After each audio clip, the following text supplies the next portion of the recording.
नमस्कार दोस्तों, स्वागत है आप सभी का आपके अपने YouTube चैनल आज स्टडी ऑफिशियल पर। तो आज हम बात करने वाले हैं महाराष्ट्र विधानसभा चुनाव 2024 के बारे में, जहां ऑल इंडिया उलेमा बोर्ड ने महाविकास अघाड़ी को समर्थन देने के लिए कुछ शर्तें रख दी हैं। अब इस बार चुनाव में मुस्लिम समुदाय के मुद्दे और उनकी राजनीतिक स्थिति पर खास ध्यान दिया जा रहा है। तो आज अपनी इस वीडियो में हम बात करेंगे कि आखिर ये शर्तें क्या है, महाराष्ट्र की राजनीति में इनका क्या असर हो सकता है और क्यों मुस्लिम वोटर्स इस चुनाव में इतने ज्यादा इंपॉर्टेंट हो गए हैं। दोस्तों, सबसे पहले जानते हैं कि इस बार महाराष्ट्र विधानसभा की 288 सीटों के लिए 20 नवंबर को सिंगल फेज में चुनाव हो रहे हैं और रिजल्ट 23 नवंबर को घोषित होगा।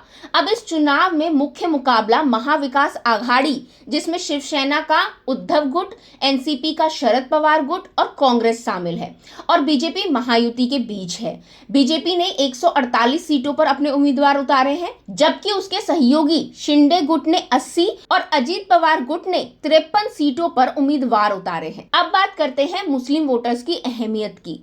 तो दोस्तों, महाराष्ट्र में मुस्लिम समुदाय की जनसंख्या लगभग 1.3 करोड़ है, जो राज्य की कुल जनसंख्या का 11.56% है। इंडियन एक्सप्रेस की एक रिपोर्ट के मुताबिक महाराष्ट्र की 288 सीटों में से 38 सीटें ऐसी हैं जहां मुस्लिम समुदाय 20% से ज्यादा है।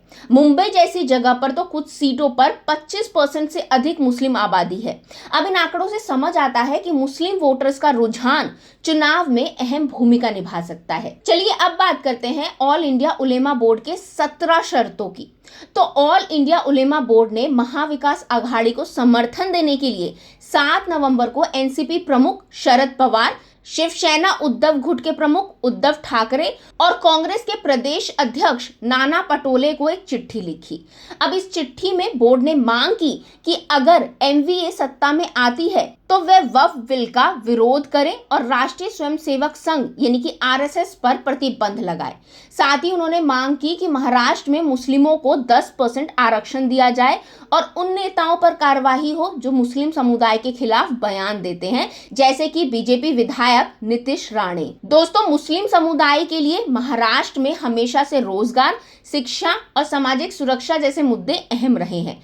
ऐसे में ऑल इंडिया उलेमा बोर्ड की ये शर्तें मुस्लिम समुदाय की आवाज को चुनाव में अधिक प्रभावशाली बना सकती है। अब महाविकास अघाड़ी के लिए ये मुद्दे चुनौती भी बन सकते हैं, क्योंकि अगर वो इस बोर्ड की शर्तों को मानते हैं तो इससे हिंदू वोटर्स पर भी असर पड़ सकता है। दूसरी ओर अगर एमवीए इन शर्तों को नजरअंदाज करता है तो मुस्लिम वोटर्स का समर्थन खोने का भी खतरा है। अब अगर बीजेपी और महायुति के अन्य सहयोगियों की बात करें तो उन्होंने मुस्लिम समुदाय के मुद्दे पर स्पष्ट रुख अपनाया है। इस चुनाव में महायुति ने एक भी मुस्लिम उम्मीदवार को टिकट नहीं दिया, जिससे मुस्लिम समुदाय में असंतोष देखा जा सकता है। महायुति के सहयोगी शिंदे गुट ने 1 और अजीत पवार की एनसीपी ने 4 मुस्लिम नेताओं को टिकट दिया है, लेकिन इनकी संख्या काफी मामूली है। दोस्तों, असदुद्दीन ओवैसी की पार्टी एआईएमआईएम ने इस बार 14 सीटों पर अपने उम्मीदवार उतारे हैं, जिनमें से 10 मुस्लिम समुदाय से हैं।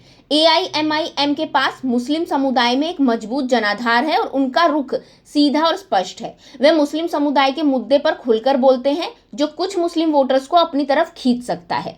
अब एआईएमआईएम का उद्देश्य भी मुस्लिम वोटर्स को सीधे तौर पर अपनी पार्टी की ओर मोड़ना है, ताकि वे मुख्य धारा के दलों पर दबाव बना सके।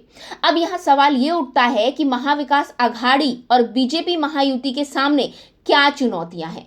एक तरफ जहां महाविकास अघाड़ी को मुस्लिम वोटर्स को अपनी ओर बनाए रखने के लिए एआईयूबी की शर्तों पर विचार करना होगा, जिससे हिंदू वोटर्स में असंतोष होने का खतरा है, तो दूसरी तरफ बीजेपी महायुति ने मुस्लिम समुदाय को ज्यादा प्रतिनिधित्व नहीं दिया है, जिससे उनका समर्थन हासिल करना मुश्किल हो सकता है। अब दोस्तों, अगर चुनाव में महाविकास अघाड़ी एआईयूबी की शर्तों को मानकर मुस्लिम समुदाय के साथ मजबूत गठबंधन बनाता है तो इसका असर पूरे राज्य की राजनीति पर पड़ सकता है।